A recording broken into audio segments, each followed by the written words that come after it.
Gentlemen,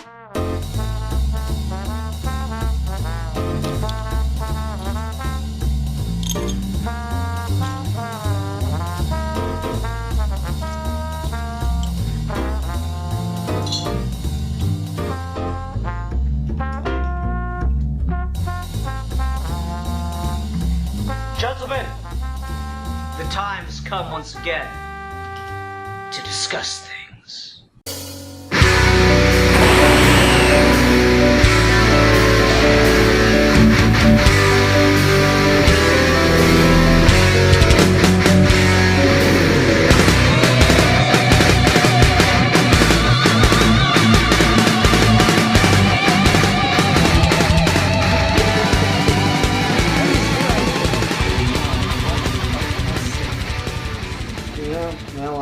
Hi everyone, welcome to another episode of Geeky Gentlemen. I am Super Dude. Joining me today is... A geek for fun. Ah yes, a geek for fun is here in his most Britishy Britishness today. Yeah man, I just got back from tea and crumpets and we cheers to the Queen and all of that. I love that Steve cannot do a British accent. I Like, can not even barely a do bad British one. accent. For more than like 10... Steve is constantly fighting against the inner, like, outrageous Indian accent that is within him. Dude, I can't even do an Indian accent. I don't know what the fuck is wrong with me. I perpetually sound like I am from New Jersey, and that's it. That's all I've got. No, you've done the Indian accent for me a couple times. It's true, but it's hard. Like, I have to think about it a lot. There was a great fucking, like, TikTok or something where this guy... an Indian actor auditioning for a role, and they're like, "Yeah, we just want him to sound like Indian." Oh well, I am Indian, so this should be easy. Great. And he just like talks normally, and they're like, "No, we want him to sound Indian." Well, I am Indian, so how do you mean? Oh well, could you do it like how your dad sounds? Sure. And then he just like reads the thing, but like in a deeper voice. He goes, "Yeah, my dad's got like a deeper voice than me." No, like. Oh, I see. You want me to perpetuate a stereotype by doing a ridiculously and offensive accent. The job pays $600. Hello, sir. May I take your... Literally means I would 100% do that for money. Yeah. I'd do it for free. Anyway, yeah, so today we're not here to discuss Indian accents or geek for funs or anything like that. What are we here to discuss today, Steve? Today, we are here to talk about something timely, something that actually came out this year. We are here to talk about the 2022 Robert Eggers historical epic, The Northman, starring Nicole Kidman, Alexander Skarsgård, and Anna Taylor-Joy, and I think Ethan Hawke. Let me double check. Yes, and Ethan Hawke. Okay.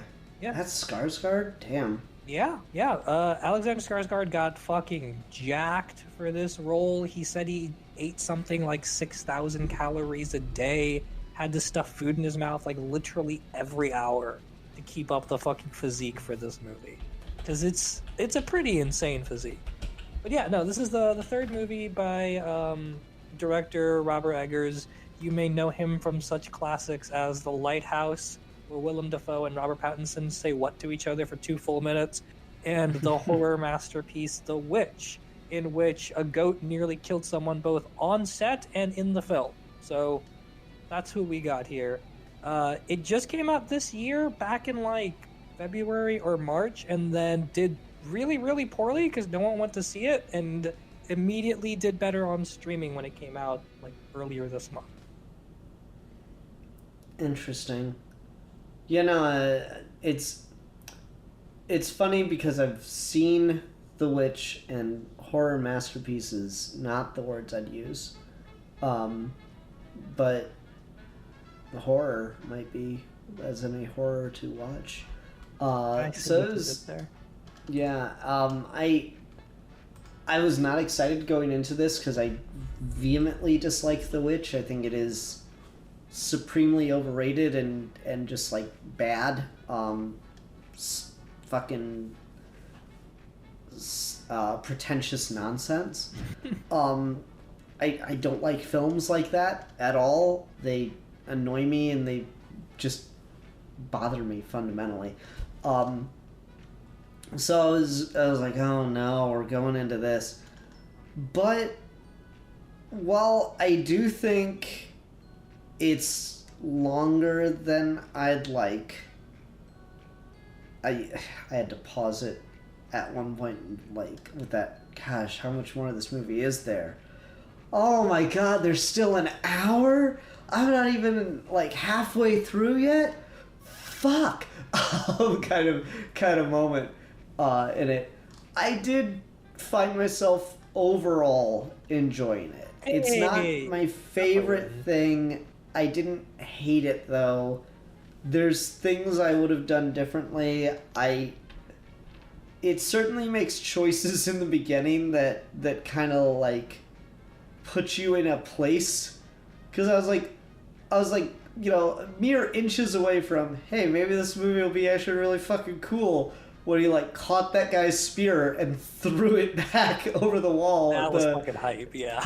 Yeah, in the first couple minutes, to, oh yeah, but no, he's gonna they're like burning children and selling people into slavery, and so I'm like, oh, this is gonna be a rough watch, isn't it? And I guess I do appreciate that they are willing to show a non-glamorous side of Hollywood, right? Because, like, I like the movie Troy. I think the movie Troy is a good movie. I don't think it's a very, like, good representation of certain aspects of the Iliad, particularly when we're talking about, like, the character of Achilles, because, you know, the Iliad opens with Achilles arguing that, no, the women that we've captured and intend to enslave and rape, I'm not getting enough of those. This is bullshit. Like, that is literally how the Iliad opens.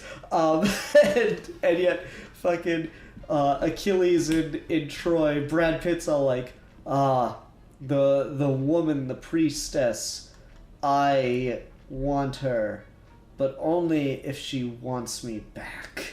You know, like that whole fucking vibe. Yeah. Like, there's very much like a Hollywood glamorizing of characters when we do these historical things. This certainly helps that it's, you know, Skarsgård isn't certainly an unknown actor, but he's not, like, much of a name in Hollywood, I would say. Like, a lot of people, oh man, that new Skarsgård movie's coming out, I'm gonna go see that. So I think you can get away with kind of playing a little faster and looser and trying to be a little more harsh and real in what you're going to show, what you're going to do. And so I appreciated that overall in the long run. The initial, like, sight of it, I was like, oh fuck, what kind of movie am I getting into? Are we going to try to sit here and feel, like, actual sympathy for this guy? And the answer is kind of, but not really. The comparison that came to mind for me for this was Jaime Lannister in Game of Thrones. Ooh, yeah. Yeah, that's a good one. Because when you're introduced to him, like, the first thing he does is push a child out of a window after fucking a sister, and, you know, that he fucking, like, damn near kills Ned Stark, and, you know, he does all these shitty things, and then he gets captured, and you just, like, spend episodes with him, and he's, like, locked in a fucking cage and trying to get across the world to, like, the fucked up but still the woman he loves, and he just goes through all this shit. You kind of, like, you actually still feel bad for him, but you never forget fucking pushed a child out of a window, right? So it's just an interesting like, dynamic there, where I don't think at any point this movie makes the argument that our main character, Amlet, is a good person. In fact, at a certain point in the movie, they say he's just as evil as his father. He's just as bad as the father that he idolized, and was probably actually a good thing that guy got killed. But because you're with him and you're seeing his pain, his struggle, it enables you to be more sympathetic toward him. There's a funny thing you can do where you just film this movie a second time, but you follow the other characters that he's going to get revenge on, and he's the villain, right? Like there's no way around that. So it's kind of just fascinating how that all works. It's morally ambiguous. I'm glad you ended up liking it. I like this movie a lot. I think it's really good. I don't think it's the best thing he's done. I think of the three movies, this is actually my least favorite. I think The Lighthouse and The Witch are both not only better movies, but I think at the time are better novelties and are more unique, because by the time you get to The Northman, you've seen 3 movies by Robert Eggers where all of them are effectively saying the exact same thing, which is, let's take American and European folklore, bring it down to this gritty, visceral level, play it straight, and not take the magic out of it, and use that to say something about the kinds of expectations and norms we instill in people when these folklores are taken to be eternal truths. And so what happens to a American family when they are very seriously under the influence of and believe in something like the witch? Or what happens to the image of masculinity and the kind of honor and title of working the docks, keeping shifts afloat in the lighthouse, when you throw in cabin fever and all of the wise tales fishermen tell each other? Do they drive themselves crazy with their own bragging about their lives? And this is exactly the same thing. This is, let's take all of the glamour out of Viking culture and let's just slap it down into reality. And what is the body destroying expectations that this kind of existence would have on you? And I think that's really good, and I think it's really interesting. It's just, again, it's the 3rd time he's done it. It's a little bit like Daniel Craig, James Bond, where it's like we had 5 movies and he was still in the fucking origin. So, which it's each individual installment is entertaining, but when you look at it as a sequence, you're like, okay, you got another trick for me at any point? But that aside, like if this is your first Eggers movie, or like you don't really know Eggers and you're just looking for something to watch, I think this is very, very good. I love it as a sort of hard left turn from Conan the Barbarian, because I think they're both very, very similar movies. They're just tonally different, and they have different thoughts about the source material, but they are kind of doing the same thing, which is they're taking a character who is not necessarily a 3-dimensional character. Is, like I said in the Conan review, he's a 2-dimensional character discovering the existence of a 3rd dimension and whether or not that is worth pursuing. And they handle that in different ways, but there are a lot of parallels between the two. The scene towards the middle where he goes into the crypt to find the sword, I mean, I feel like that's very deeply influenced by Conan. It does sort of feel like Conan was setting you up for that like dead body to come to life and attack him, and it doesn't, and it's kind of a fake out. And so this movie says, what if it did do that, but also it is still kind of a fake out? Which felt like a bitch move to me. I was legitimately disappointed by that backing down from it kind of thing. I kind of felt like they punked out. I liked it. I like this idea that it is both real and not real. It is absolutely what this dude believes, and he takes it seriously, and it plays straight. But whether or not it is a true thing, or if it's just experienced that way because they believe in it and so hard, I like the contrast between that, and I think the whole movie's playing that up really well. So I like that move a lot. I think this is a very good movie. My complaints are similar to yours, where I do feel like it's a little bit too long. There's a clear before and after point. There are clearly 2 areas in the story. The first half of it, which is him as a kid growing up, losing his family and his kingdom and his mother, and vowing vengeance and becoming the man he is to take that vengeance. And then there is the point where he finds him and decides to just fuck with him until he can get his revenge. both halves of those movies I think are really interesting, and I think a lot of good stuff happens, but they do feel kind of uneven. And the chapter breaks in between are good chapter breaks, but it does sort of make me wonder if that's the problem, where the movie has two halves, but then the two halves are subdivided in ways that don't feel completely even. It's not like it's a poorly structured movie, I wouldn't say that. It just sort of feels like the latter bits of him fucking with people kind of go on a bit too long, and it's not as interesting after like the first couple times. I do like some of the gags he pulls on them. I like when they all start fucking hallucinating. I like the thing with his sword where it'll only come out in the moonlight, and that's another cool layer of like, is that really what the sword will do, or is that just part of what he believes it will do, and so he forces himself into that restriction?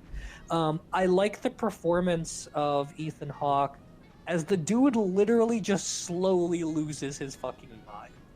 I think that's probably the best Ethan Hawke performance I've ever seen. I think he's so good in that.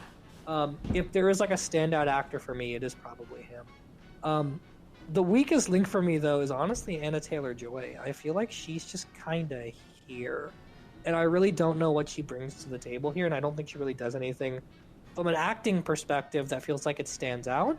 And her role in the story sort of fits that fantasy mold of the witch character, of the sort of spiritual guide, but she's not particularly engaging in any of her scenes. She doesn't feel like she's really alive and in the set. You complained about the love story in Conan, and I see what you were saying, but like, if I feel like there's a real problem with love story, it's this one. I don't buy this at all. They have no chemistry whatsoever. I mean, that, like, she's been shipped into slavery because of him, you know? Like, it's weird that she's so on board with him, like, just out the gate, really. Like, and, like, at the end, when, like, she has her kids and she's, like, going on a breakdown because she doesn't want him to go and die, she wants him to stay with him, I didn't see where that was coming from at all. I understood the sort of, like, easy alliance these two have made to both ruin this dude's life and to work together on that front, and maybe in the throes of adrenaline they have come to like each other because of that.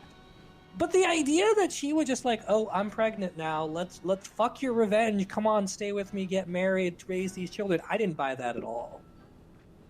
Yeah, I'm big same on that one. That part felt, I don't know if forced is the right word, but unearned maybe. Yeah. That one didn't feel as genuine to me. A criticism I've heard people say of Nolan, which I think is fair, but I think it really stands out in this movie, is that Nolan has this idea where he wants us to believe in the idea of a romance between characters, but he never commits to giving you a relationship on screen. So, like, you have to buy the idea that Dom Cobb loves his wife in Inception. But there's nothing in that movie that really makes you feel like these two were people that were in love. And I think this movie definitely has that, and I think Eggers in The Witch sort of has that too, where the family relationship feels like the idea for the relationship is there, but you don't feel it from like an emotional perspective, and I buy it more in The Witch, because The Witch is very much a movie about how that relationship doesn't exist. How forcing people inside of like this sort of pocket of folklore, forces them to be kind of inhuman towards each other. And so like kind of the coldness they all have that's just kind of undercut by the idea of being a family makes thematic sense. But in this, you kind of don't buy it at all, with the exception of Ethan Hawke. Like, I don't buy the scene with his dad at the very beginning either, where like, if I go down, you have to avenge me. Like, I don't feel like the kid and the dad are really connecting on an emotional level. The kid turns in a good performance, but I don't feel like there's any sort of like tragedy to the family dying. It feels like it's just kind of more par for the course. And then at the end with Anna Taylor-Joy, I don't really buy that either. It's really only in the Ethan Hawke bits where I feel like, oh wow, this dude really loved his son. He really loves Nicole Kidman in these moments. Nicole Kidman seriously does not like her actual son, and wants to stay with Ethan Hawke. Like, that family dynamic I 100% buy. But everything with the main characters I kind of don't. It's interesting. I guess I didn't have that much of a problem with it. I just kind of... They do at least more work to set up the idea of a romance and like building characters out of the main character and his love interest than I feel Conan did. So maybe it's just coming off the heels of that. This feels like it at least tried. Yeah, I mean, there's definitely an attempt here, and it's weird because I think this is one of those movies where even when I talk about the things that I don't like or the things that I don't buy, I can sort of like paint a picture of like, okay, thematically, here's why it actually works, or here's why that choice is made. And this is sort of why I feel like I want Eggers to grow out of these kinds of movies, is that I feel like that's really good when you're starting. And it's really impressive when you've only done it the once or the second or a couple of times, really. But the more you do it, the more you kind of fall into this trap of, I don't care what I can kind of diagram your story to be about if I don't feel like the emotions are really there. You can get away with a lot of what this movie doesn't get away with in the context of your first movie being The Witch or your follow-up being The Lighthouse.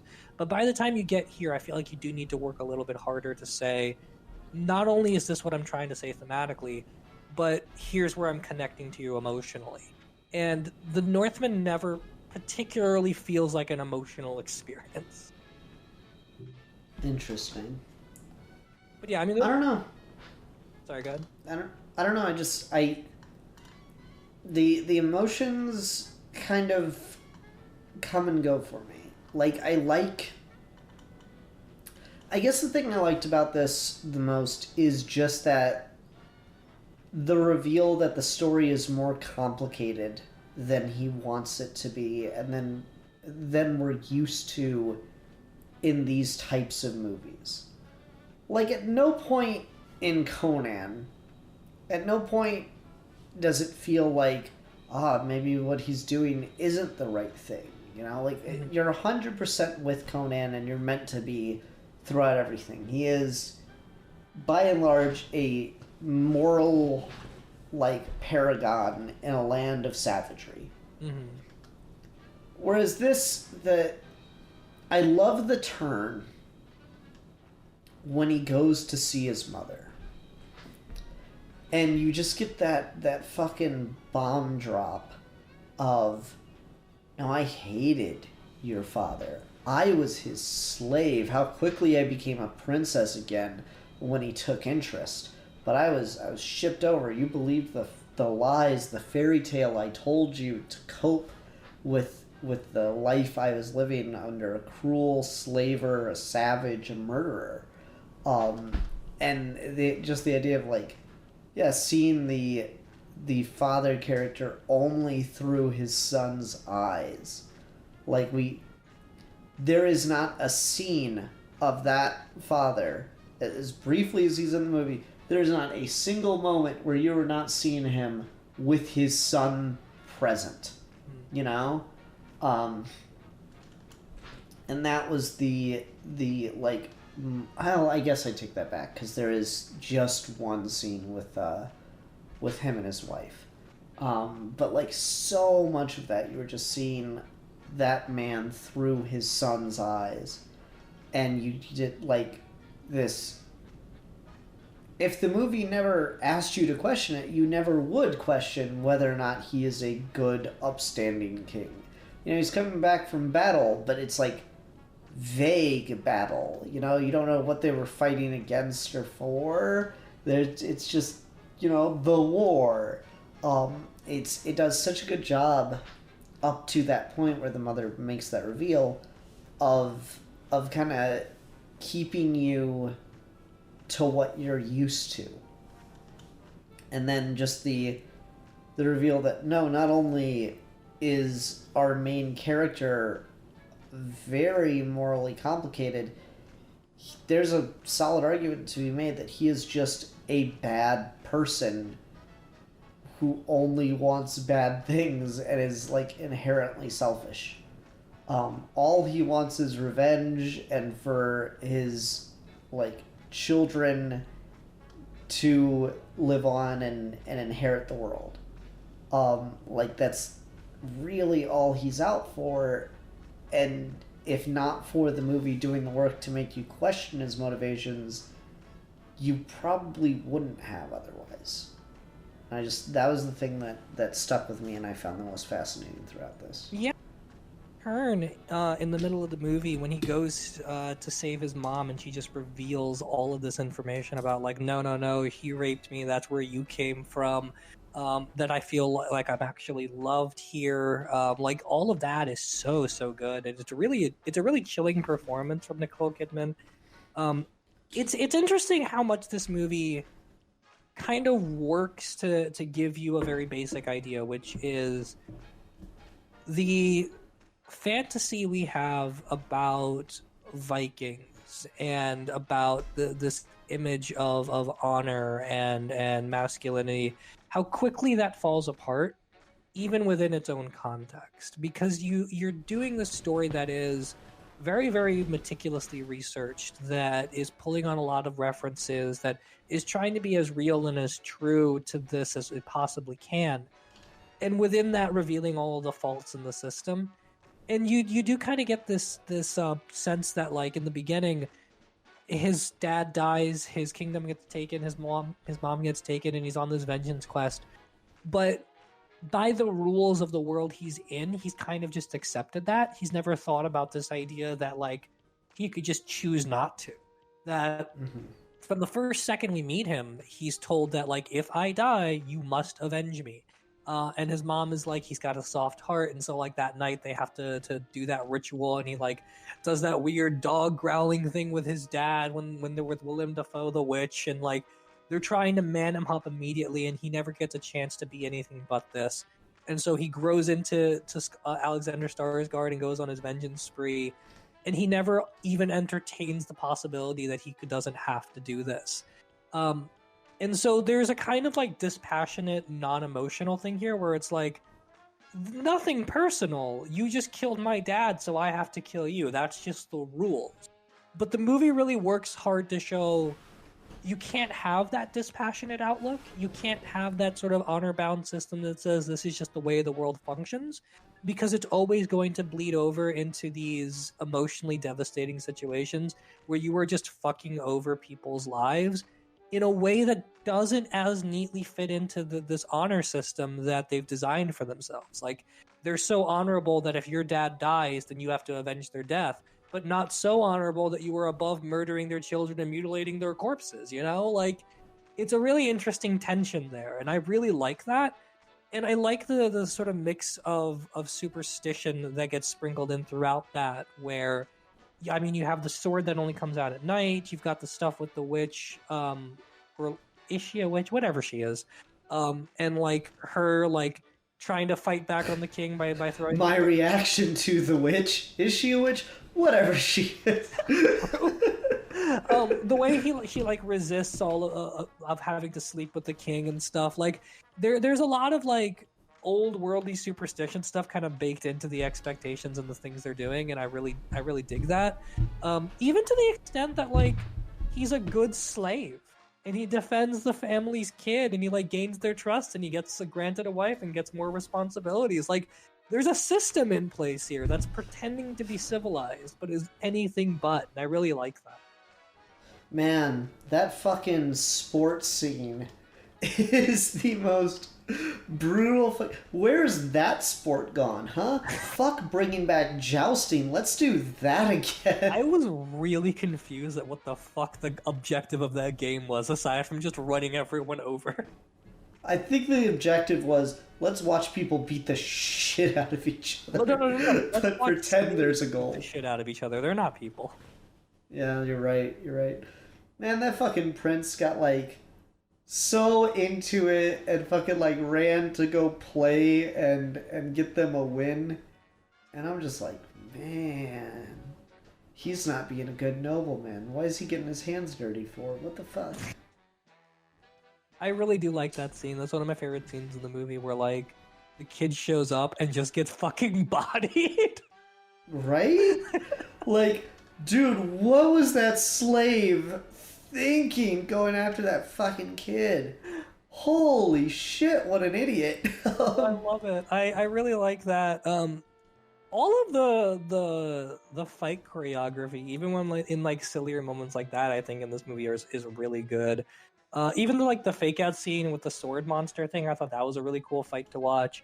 The beginning you were talking about where they're going on the raid, is it the beginning? It's probably like a good Yeah, half that's hour. right at the beginning. Well, it should have been the beginning, god damn it. Yeah, I mean the scene when you This- meet older Amethyst or whatever his name is, when you meet him older and they're like raiding the village and like he catches the spear and throws it back and you've got all of these tunnels and hallways and passages through the village. They're all just running around and he's blocking swords left and right. That fucking went hard. I really dug that. Yeah, yeah, that's all really like it's a great village raid situation. It's that scene of the aftermath. I'm echoing just a tiny bit, Steve. It's that scene of the aftermath, which is, like it's so funny because depending on the context of how you're showing it, I am so here for this kind of thing, or it is a great way to alienate the fuck out of your audience right away, right? Like, because I'll bring up Troy again. I really like Troy, and I spent a lot of time really liking Troy, and then I found out there was a director's cut of Troy that's even better. And like the director's cut has just this one scene that's just so fucking perfect to show just how like absolutely fucked the entire situation is. And it's when they're raiding Troy. This isn't in the theatrical cut. It's only in the director's cut. There's a scene of the soldiers going through the city, and they just like you just see one come out of a building with a crying baby, and then he just throws it at a wall, and the crying stops, and it's like holy fucking shit. And the second I saw that scene, I was like, oh my god, one of my favorite movies just became a better movie. And then you have this, where it's like the first first act, let's call it, of the film, and you've got like that crying child is ripped out of the arms of his mother, and the guy just lifts him up over his shoulder, and the kid's like fighting him and hitting his back, and then you just hear a door close, and then you see them light that building on fire, and like the camera stays eerily on the main character through a good chunk of that, and you're like, well, fuck this guy. I'm not gonna fucking support his shit. And it's surprising that the movie wins him back on your side as well as it does after that scene. But, whew, boy, that is a hell of a way to show how far this character has fallen, and the kind of world that he lives in, because, whew. Yeah, I mean, he's a really interesting main character because I feel like he resists a lot of the things that people want from their movies when they talk about them online these days, where you have a very hard time selling the idea that a movie about a bad person, in a strictly moral sense, in a bad world doing bad things is worth watching. That every movie has to like be indebtedly socially responsible and as black and white as humanly possible, or it's bad, or it's promoting bad things. And this movie just does not give a shit about that at all. Like, it's just a compelling drama about a Viking dude and the problem with Viking society and the myths around it. And it's funny because Eggers has talked about how he's not obviously right-wing at all. He doesn't have any sort of affinities for right-wingers or right-wing symbolism or anything, but right-wing people really do like Viking culture. They really do love the sort of like iconography and stuff of that era. And in making this movie, he didn't like try especially hard to be like, how do I make this anti-right-wing? But the right-wing people have latched onto it and think it's cool as shit, and he fucking hates them for it. But he didn't go out of his way to be like, let's make these the most woke Vikings possible. in order to avoid any and all misconception. Let's end the movie on a title card that says these people were bad or something like that. Like he maintains a lot of that ambiguity, and it is kind of definitively moral at the end when they both die, and the movie's just like, yeah, you live this life and this is where you end up.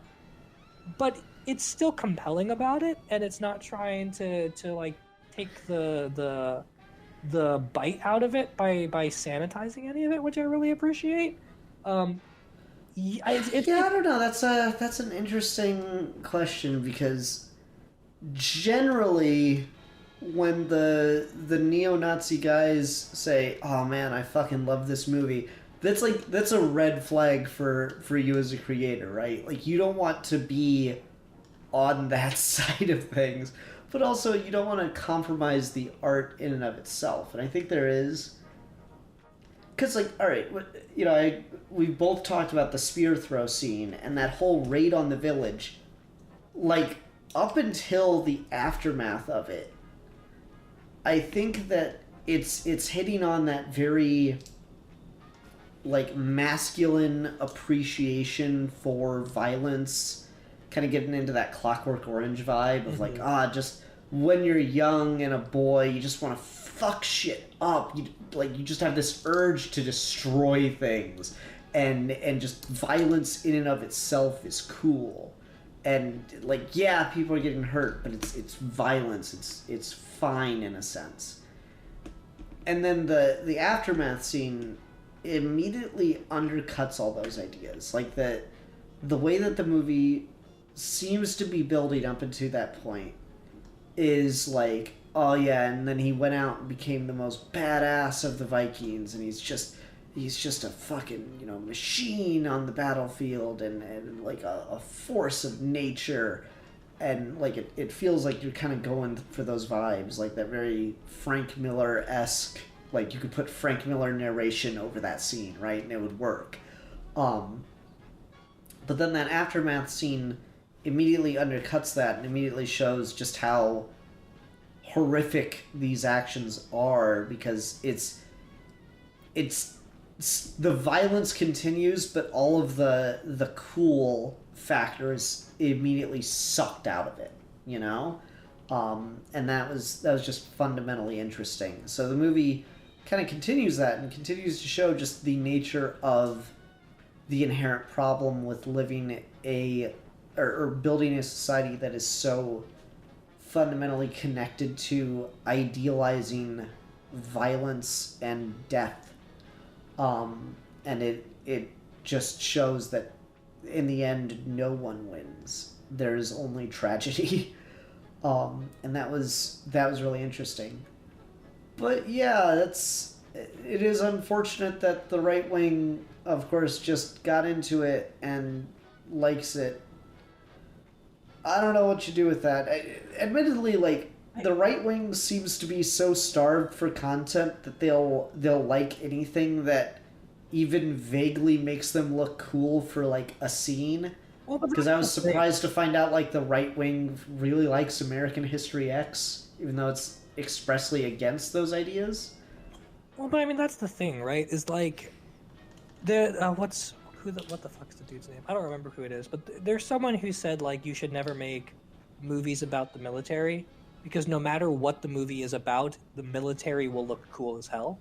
And I think that's part of the problem with anything, which is you can never control how people are going to interpret your material. You can never control them taking it out of context.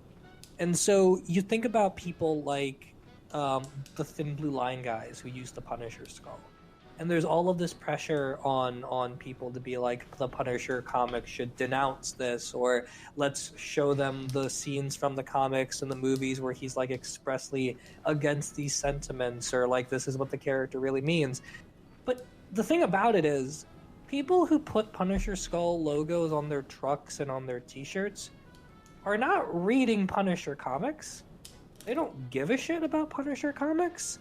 They might say things to the effect of like, yeah, the Punisher fucking rules, but they will have not read a single Punisher book, and changing their mind does not involve showing them what Punisher comics are really like. It's all about the iconography. It's all about the symbol looks cool. the image outside of context is a thing people can rally around. And that's what gives it any sort of life and power. And trying to add the context back into it only works if the person who you're talking to is willing to listen to that, and 90% of the time people are. And so you get stuff like American History X or Fight Club or this movie where neo-Nazis and the right-wing people will take scattered images of it and be like, yeah, see, this is what we're about, this is why we're so fucking cool. But then you sit down and watch any of these things and you realize, well, no, that's not what this material is saying in the slightest bit. But they don't care about that. They're not watching it from that perspective. And you can only tailor your message so far to be able to account for that. Jojo Rabbit is a good example of like putting a comedic portrayal of Hitler on screen is going to be dangerous, no matter what, unless you make it so comedic that no one could think it's cool, and that's kind of what happened with Jojo Rabbit. So that movie works because there's no way to like appropriate Taika Waititi being like fucking Bugs Bunny cartoon levels of effeminate Hitler. No one's gonna find that cool, but that's a satire. It's a different kind of movie. With something like this, I think you just kind of have to accept the wrong people are gonna take the wrong message from it, but you need to be able to trust the audience enough to have a conversation about what's going on and not just kind of avoid it out of principle, because avoiding shit like that out of principle never really works. And I don't really feel like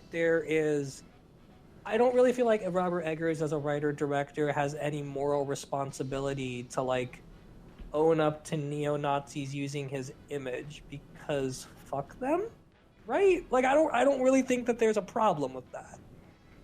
I mean, it's an interesting conversation to have because there's also a danger in just ignoring what those people like and continuing to produce content that they are appropriating.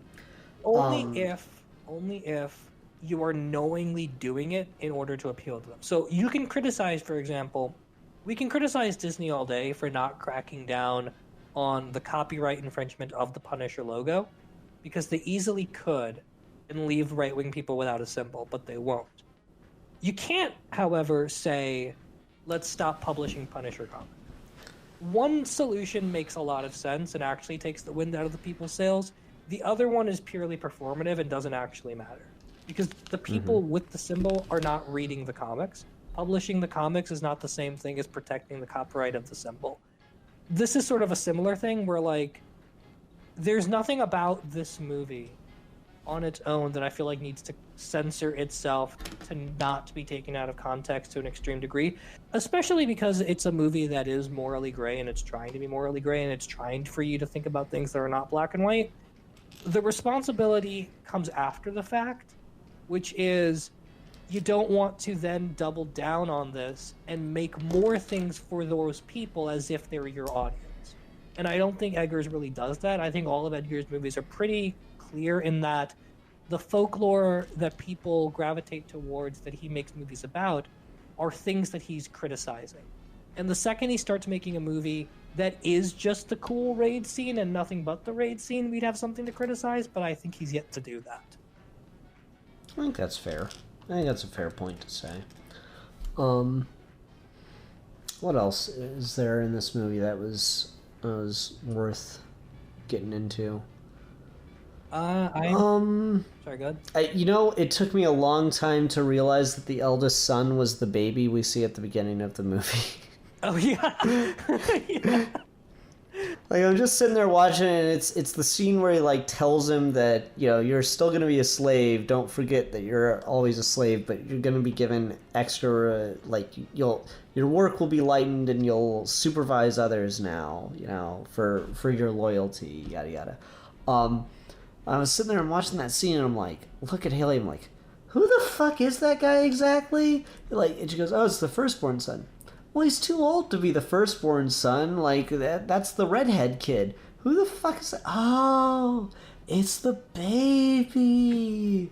Ah.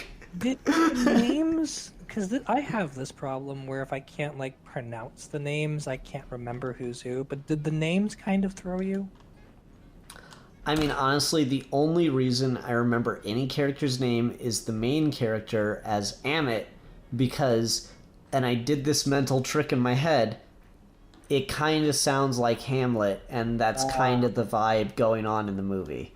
That's the only reason I can remember any of the names in this film. Legitimately, I can't remember anyone's name. I remember the only reason I remembered Hamlet is you said it a couple times when we started this review. Like And I'm probably like fucking it up slightly. Like I think I'm close, but I'm still probably fucking it up somehow. Yeah, it's so the names are all very very realistic and of the period, which is nice and appreciated. And it seems like I'm not the judge of this. I wouldn't know. It seems like they were pretty accurate in how everyone was pronouncing each other's names. But I couldn't keep up with how you were supposed to pronounce them. And just looking at them on Wikipedia, I'm like, I don't remember hearing any of these words, but okay. If you say so, computer, I believe you. Whoever the fuck Thorer is. Mm-hmm. Well, Yep. The I name... think that's the oldest son is Thorer. Yeah. I think so. Yeah, he's the eldest son. It's weird. It's one of those things where it's like it doesn't really totally matter, but like it made some elements more confusing for me than I think they might have been otherwise. And I watch movies with subtitles, so you would think the subtitles would help you kind of literally put the name to a face, but it's still confusing when the way they pronounce it and the way the word is spelled are so devoid from each other that you just can't connect the two at all. So there's a good bit of this movie where I feel like it's not as confusing as I think some people said it was back when this was like doing the festival circuits and stuff. People were like, "Oh man, you need a fucking master's degree in Viking literature to understand this movie." No, you don't. It's really not that complicated. No, that's some people are that stupid. Okay. Yeah, no, it is very cut and dry what is going on and what's to understand. You literally don't need any outside homework. It's not hard. It's just the names and the number of characters that are relevant get kind of overwhelming in the middle there when he first meets the whole family, that I had a hard time keeping track of who the fuck was who. Mm-hmm. Yeah, no, that's something I always have trouble with, remembering character names. Like it you end up just saying the actor's name half the time and shit. So yeah, that wasn't the best thing to make it easy to remember and keep track of. Every movie needs like that fucking anime thing where it just like pauses for a sec on like a cool shot of the guy, and then their name appears on TV, and like someone narrates and like their key features show up on film. We did it in the Suicide Squad, or no, just Suicide Squad. We did it somewhere else, and we should have just, that was peak cinema. We should have just kept that. That's just how you make movies now. Like, I don't know why we're not doing this anymore. Top Gun Maverick ended the same way as the first Top Gun, so after the movie's over and before the credits, you just get like a big portrait of every actor in order with their names, so you know who is who. No, that's too late. It needs to be the second they walk on screen. The second they walk on screen. I don't care how much it interrupts the scene. It needs to. Oh, fucking Harley Quinn and the, or no, Birds of Prey and the Fantabulous Emancipation of One Harley Quinn. I can't believe they had to change that title for theaters. That movie did it too. It was better for it. Just, if anything was learned from the DCEU, it was clearly that characters need to be introduced with their name in big bold letters on screen. Title card? And narration to accompany. Yeah. It helps. I know who Black Mask is in that movie. I don't know who anyone is in this fucking movie. So clearly one of these two things did something right. Yeah, no, that is totally fair. I would appreciate movies either. You still remember who fucking Slipknot is years later, and that's not even a good movie, but you remember him. That man can climb anything. They told me so. See? Yeah, I mean, the movies either need to have aggressive title cards or have less characters. It is one or the other. We have too many people in films these days. Steve and I are getting to the point where we want every movie to just be a fucking TikTok video where it's got like the character subtitle. It's like 10 seconds long. You've got to watch it 3 times to understand what the fuck happened. Look, I promise you, the best film of the year 2022 is that TikTok of what if Gen Zers were at a funeral. It's absolutely fantastic. Like, John's death was a major L.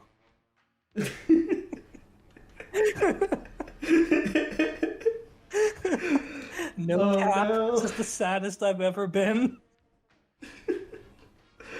Did you see the fucking I think it was an SNL bit with like the doctor telling the Gen Zers about their friend's death in the hospital? I have not seen that. That's so It's exactly what you described, but it's super fucking cringy because it's all SNL cast members. Oh and god. shit. Oh god. Oh Yeah, man, that's it's- hilarious. I might have to check that out. But anyway, Yeah. The Northman. Yeah, Not a the Gen Z Northman. movie. Not Ugh.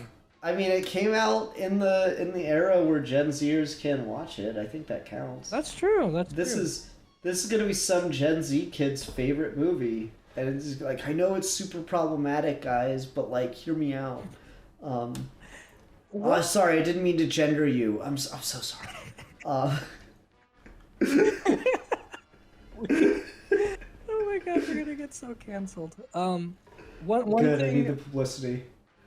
One thing I should point out is I kept calling the bad guy, quote unquote, the bad guy in this Ethan Hawke. Ethan Hawke is not playing the bad guy. Ethan Hawke plays the dad. The bad guy, who I kept calling Ethan Hawke, is So you wait. So quote unquote, Ethan Hawke's best performance ever wasn't even Ethan played by Hawke the whole Ethan time. Hawke. Okay, in fairness, these two dudes look exactly alike. Well, they're supposed to be brothers in this, so I think that's fine. What- Who is the dad? So the dad's Ethan Hawke. Who's the other guy then? The other guy's name is Klaus Bang, which is the greatest name of all time. Dude, 100% legit. I thought Ethan Hawke was like Brad Pitt under a shit ton of like makeup or either Brad Pitt or Kevin Bacon under just a shit ton of makeup and a beard. Like I swear I was like, man, I fucking recognize this guy. Is that Brad Pitt? Is that fucking Kevin Bacon? Ah, it's one of them. He also has what's the fucking dude's name? The guy who plays Ned Stark and is in Lord of the Rings. Sean Bean. Yeah, Sean Bean. Yeah, Sean Bean vibe. Yeah. Try to explain to a non-native English speaker how to pronounce Sean Bean.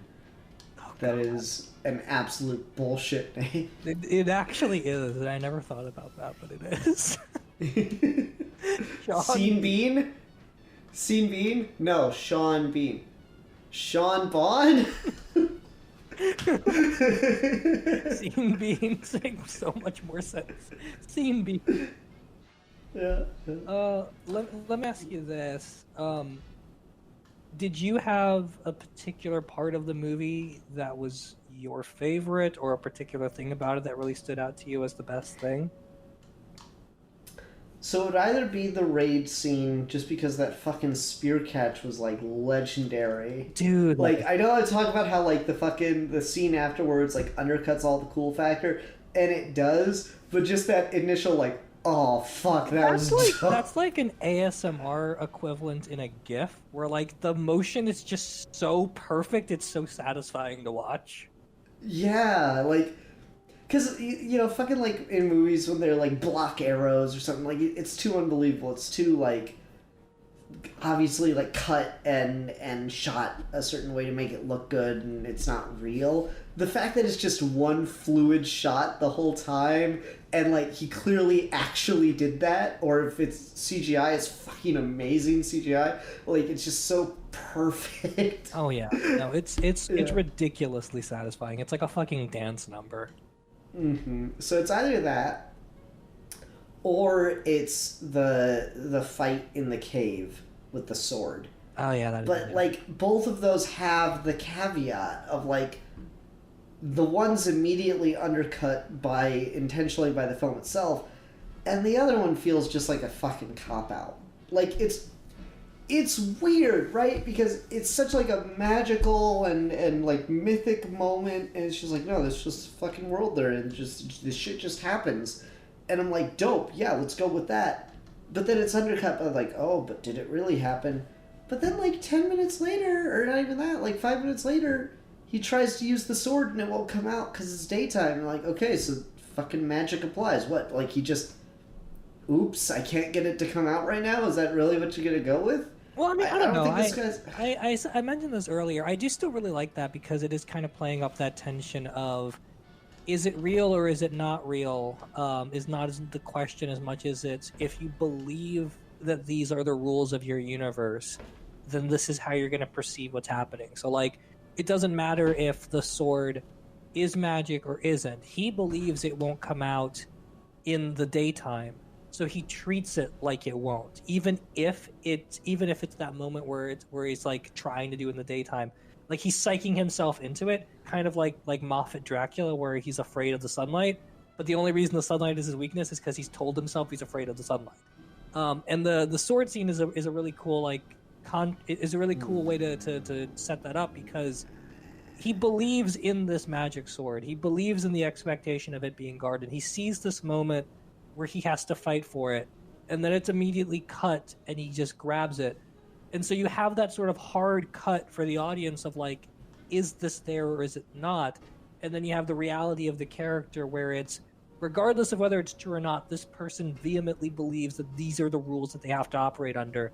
And even though it would be so easy to just break them and do like the rational thing, they won't do it. And that's ultimately his whole downfall, is he could literally walk away from this at any point, but he never even entertains that as an option.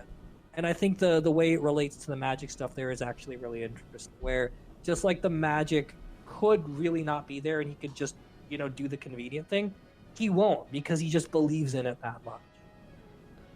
I mean, I guess, but like, it's too heady. It's too like cerebral and requires like conversation and a discussion about it to like really get there. And it's just, I just want the thing that's happening on film that I enjoyed to just be the thing. I don't like that feeling of having that undercut in the moment. Like that is not satisfying on like a emotional or just, I guess, euphoric level. Which maybe there's some kind of discussion to be had about, well, they didn't want to. And like, oh, fuck you. It was the cool scene. I was enjoying myself. And then it's like, it doesn't count. I'm like, what? Stop it. I think by his third film, it definitely does lend itself a little bit to that, where it's like, we know your trick. We know what you're trying to say here, but you do kind of want more of the emotional investment stuff.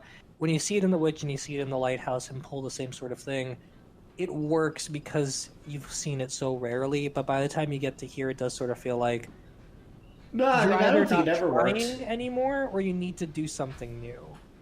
I mean, it's interesting to hear you bring it up in the context of his other films, because I don't think it ever worked. I've not seen The Lighthouse, so I can't pass judgment on that one. But I fucking hated The Witch because of how vague everything felt, and how, like, anytime I started to like a thing, it felt immediately undercut. And I was just like, well, fuck that. Stop doing that. Stop taking a good idea and then ruining it. Well, so I never liked the trick.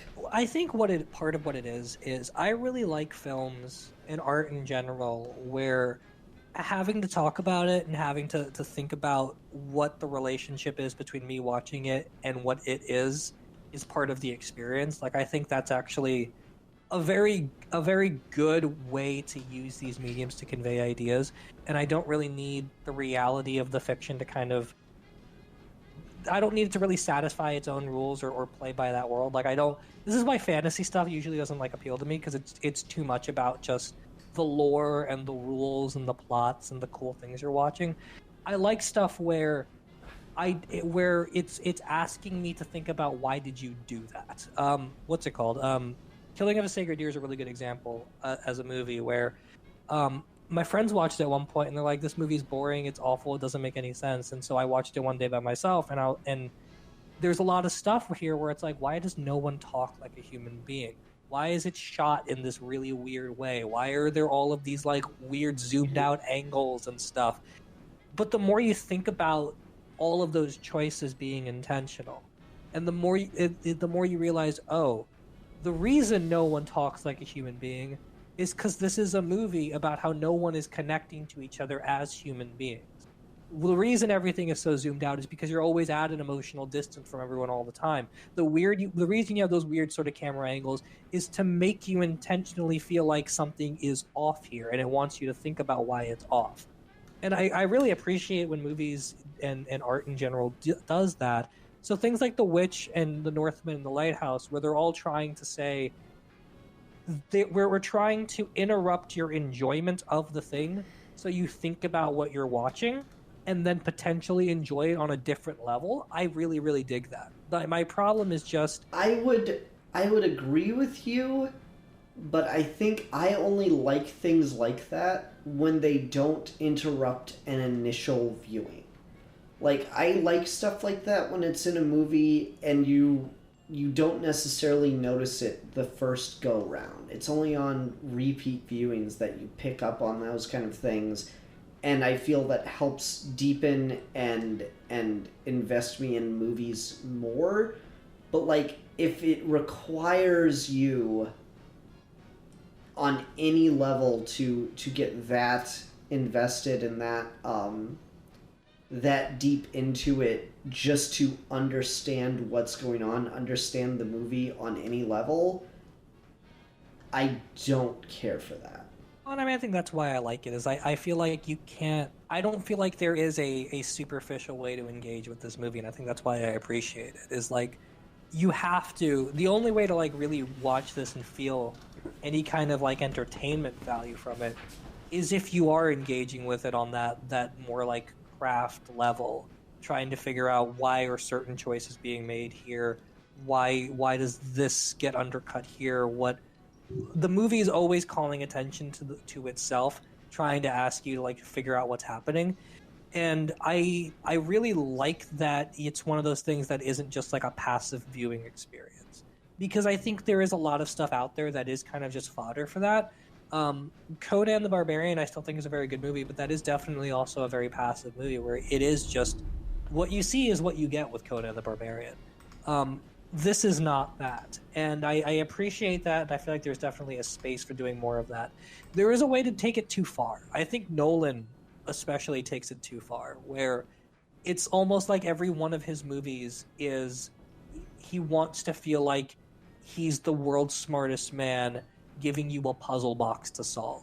And that's not entertaining to me. Like, all of the initials for all the characters in Inception spelling dream, like, I think that's just kind of cutesy garbage, especially because when you break down what's actually happening, it's not that deep and not that interesting and not that ambiguous. So it's a lot of work for very little reward, versus something like this where I feel like everything that you are questioning as part of the experience is yielding a lot more interesting conversations that need to be had and give you something that you're not getting anywhere else. Like, I don't think there's anything about Inception that you can't get out of just watching The Matrix, and The Matrix is a better movie. Versus this, where you can watch something like Conan and get the sort of the surface level of it, or you can watch this and say something very different from Conan in a very different way, but still kind of play off of those same tropes. And I like that about it a lot.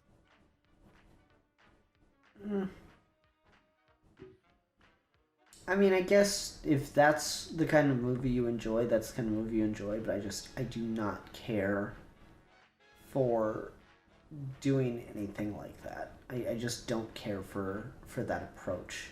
Well, and you and I have talked about this a little bit, where I do sort of feel like on a certain level, fun is kind of overrated.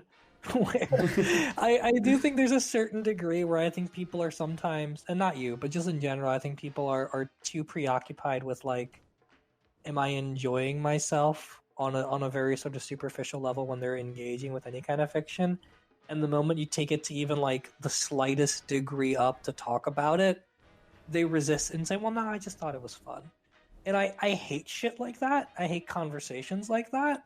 And so to watch a movie where like that's just not what can happen, you either did not enjoy it and don't want to talk about it, or you did enjoy it and you can only talk about it on like the more technical side. Clearly there needs to be a balance between the two, but we get so much of the former, it's nice to set something in the latter.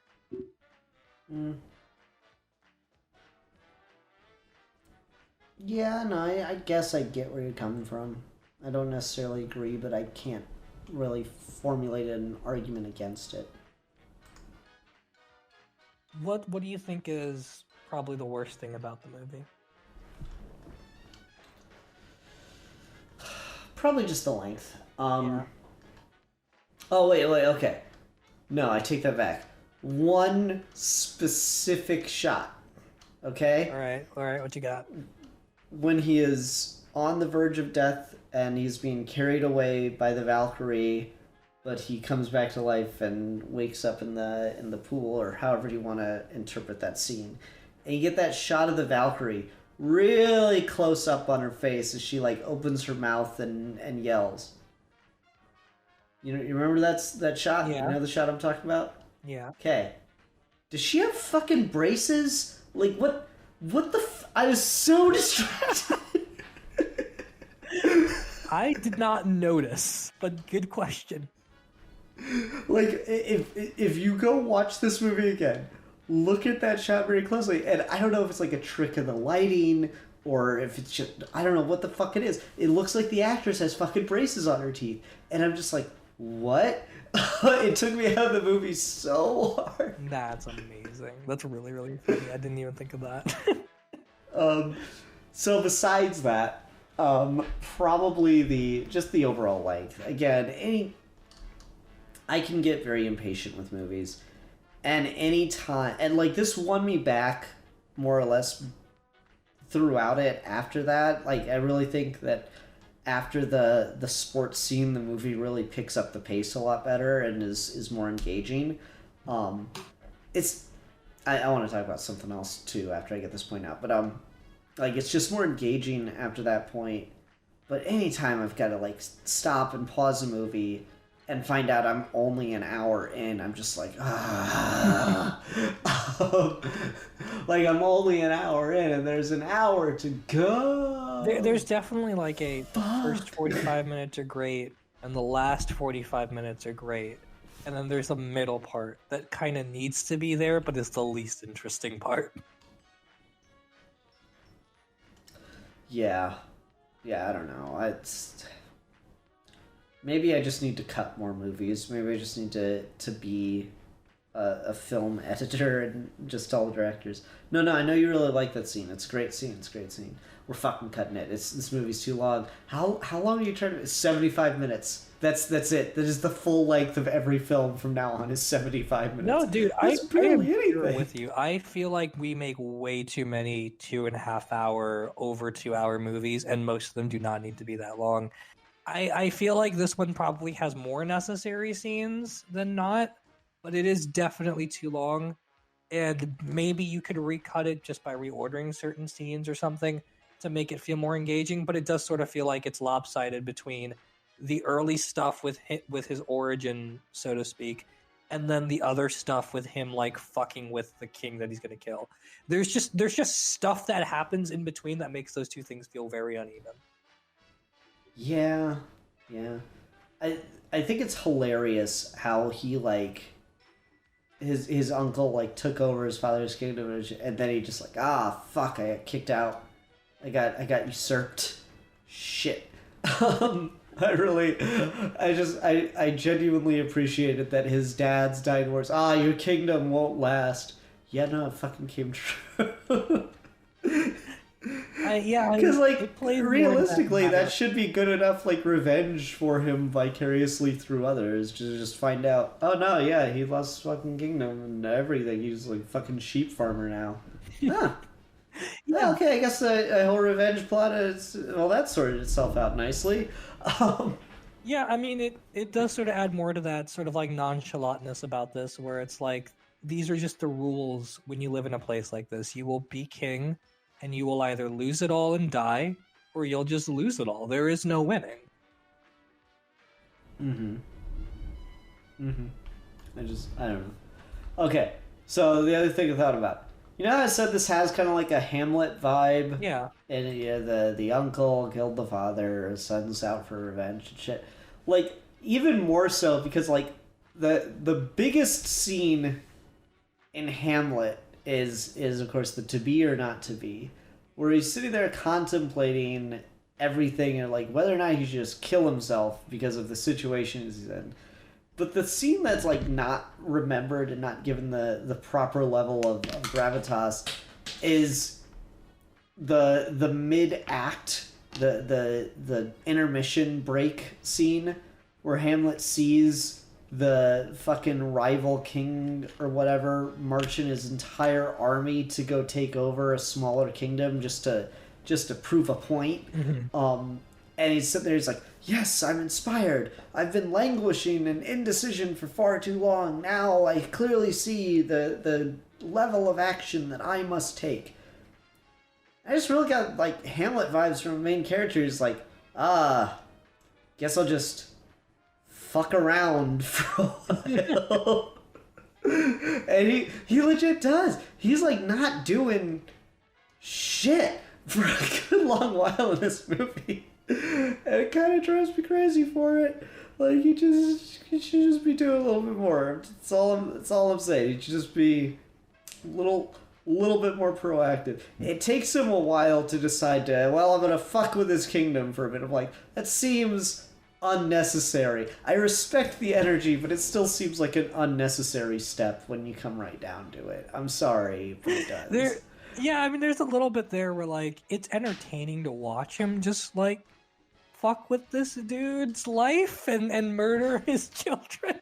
But it is also a little, like, you could have probably just killed him at, like, any juncture in between here, but you chose not to. I mean, like, the scene where he kills his mother and his half-brother, and then they're just, like, staring each other down. They, like, both collectively, like, without words agree, no, this isn't an epic enough location for us to murder the shit out of each other. There's just, like, there's that weird chunk where they discover who he is, so he runs away. Then he comes back to, like, bargain for Anna Taylor-Joy's life. And it's such a short section, too, that it felt like I 100% believe, if not for... It's got Phantom Menace problem, where, like, you could almost cut it, but there's something vital to the script that you can't cut in that section, right? The sun part? Because, like, not the sun part so much as the that too, I guess, as the you saved my life from him. Oh, you know, yeah. yada, yada. Like that whole section from when he's in there with his mom and she starts like screaming and he runs away, you could almost cut directly to the scene where he's being tortured, if not for the son's heart thing and the saving her life. Like, those two scenes are just too vital to the rest of the stuff that's happening, but like it's such a weird slump of a moment that it feels like it was meant to be an additional 20 minutes of him fucking with people. You know, it's weird. It's weird because you have the chunk where he gets there and he's just a slave. Then he starts fucking with people. Then he gets caught and leaves, and then comes back almost like instantly. Yeah. He's not gone for any length of time. No. He literally runs away in the middle of the night and immediately returns when everyone wakes up in the morning. It feels so random. Mm-hmm. So, like, yeah. So just like, that's why it feels like you could just cut to it, but like that scene where he comes back is super vital. Yeah, it's weird because ideally you would probably just do a thing of like, he runs away at night, comes back in the morning and is just like some bullshit, I challenge you to a duel, and then they just cut to the volcano fight. But yeah, there's just that whole weird string there that doesn't need to be there. Even the moment where, and I get why it's there thematically, but I just don't buy it, where even that moment where they're on the boat escaping, I don't believe that Anna Taylor-Joy's character would want that in that moment. Their romance isn't compelling enough, and it's just like the third time in 20 minutes where he like leaves and comes immediately back. Mm-hmm. So that's a weird chunk towards the end. I will say though, the fight on the volcano was fucking hype. I love that. That's a great way to end the movie. Every movie should. It's a little too short. I think it's a little too short. Like, I didn't want it to go on longer because the movie had been so long by that point. But I feel like you could probably keep the runtime the same, but if you made that fight longer... Because, like, a good chunk of the runtime of that fight is just him kneeling on the ground and them staring at each other. You know? Like, that's a little disappointing. I guess I liked it because it was kind of anticlimactic. Like, I feel like it's the sort of perfect punctuation mark for the whole movie, which is this whole thing is easily avoidable, but no one will because everyone is just so bound by what they feel like they have to do. So when you get to the final moment where you can finally have your revenge, it's the least satisfying thing on the planet because it was never going to be satisfying. You never had to do this. You just chose to and ruined your life in the process. So like, why? So Steve, is the running theme for this? For your selections of Cinema Month, is the running theme, yeah, but climactic battles aren't actually a good thing, so we're gonna subvert them in every movie, because fucking the last movie, same thing. I'm like, yeah, fucking Conan versus James Earl Jones, let's go. Oh, he cut his head off. There is definitely... Yeah, fucking fighting a volcano, let's fucking... Oh, okay, well that was over quickly. There is definitely something in my taste in movies where... If you can, like, undercut a cool ending with just something tame and sad, I am here for it. Like, my 2 favorite movies of all time end my 3 favorite movies of all time all end exactly the same way, with the main character sitting on the ground dying in the snow. They're all the same. What does that say about you, Steve? It says I want to die alone in the snow. It's if I had a nickel for every time I loved a movie with a main character dying alone in the snow, I'd have 3 nickels, but it's weird that it happened 3 times. Yeah, it's not a lot of money, but it is weird that it happened 3 times. In that order. Man, if Endgame had only ended with Captain America dying in the snow, it would have been Steve's favorite movie of all time. Legit, though, he would still love the MCU. Endgame would have been immediately effective if Captain America just died alone in the snow. Would have been a way better movie.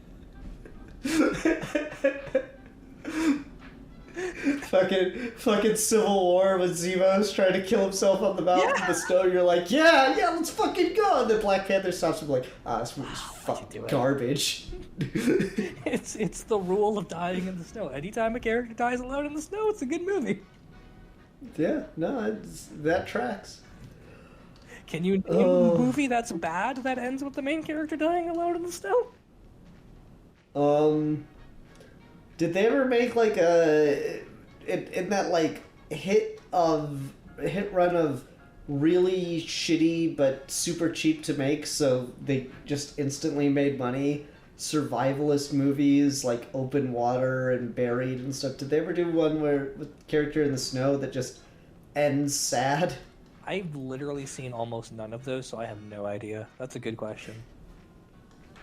But probably those. Open Water is garbage. I mean, I believe it. I've seen previews. They always put at least one of them on Netflix at some point, and I always like see a preview, and I'm like, this looks awful. Yeah, I like Buried. That was the only one of those I enjoyed. 127 Hours we did a Geeky Gentleman on, and I didn't particularly care for, if I remember correctly. It's been a long Franco's time good, but like, but I remember liking it. Yeah, I don't know. I fucking survived this. We were having this conversation at work the other day. This was my random question of the day. All right, so I'm gonna ask it to you days later, Steve. All right, what you got? All right, you're in a castaway situation. You were on a plane or a boat and it crashed, and you've washed up on a deserted island. Now you have two options. You can option A, do everything it takes to survive. Forage for food, fucking drink salt water, drink your own piss, eat bugs, fucking anything, but you are going to make it off this island. You're going to try until you fail and die terribly. But you're going to, with everything you have, you're going to try. Or option B, you land on the desert island and you're like, oh, nah, fuck it, I'm just going to die. I'm just going to sit here and wait to die. Which one do you pick? Oh, B, easily. Yeah, same. I would never try. 100%. I was like, nah, fuck it. I am straight just going to die. No, dude, like, I've been saying this for years. Ever since The Walking Dead got started and we got like this string of constant like survival zombie movies and shit, my response has always been, if there is a zombie apocalypse, if society collapses and I'm on my own and I have to fend for myself, I am just going to kill myself. I don't give a fuck. Yeah, no, it was like, there's a great fucking Caleb City video about it, where it's like, it's the zombie apocalypse situation. The guy goes over to his friend's house, like, all right, let's go. We're gonna go fucking, survive. We're gonna kill the zombies and stuff. It's like, oh, the zombie apocalypse, society has collapsed. Yeah, there's no chance of it coming back. Got it, cool. And he just like sits on the floor and gets out his phone. It's like, wait, what are you doing? I'm just gonna wait to die. Nah, I'm good. He just starts going through like the whole fucking thing. He's like, all right, where we're going, will they have toilet paper? No.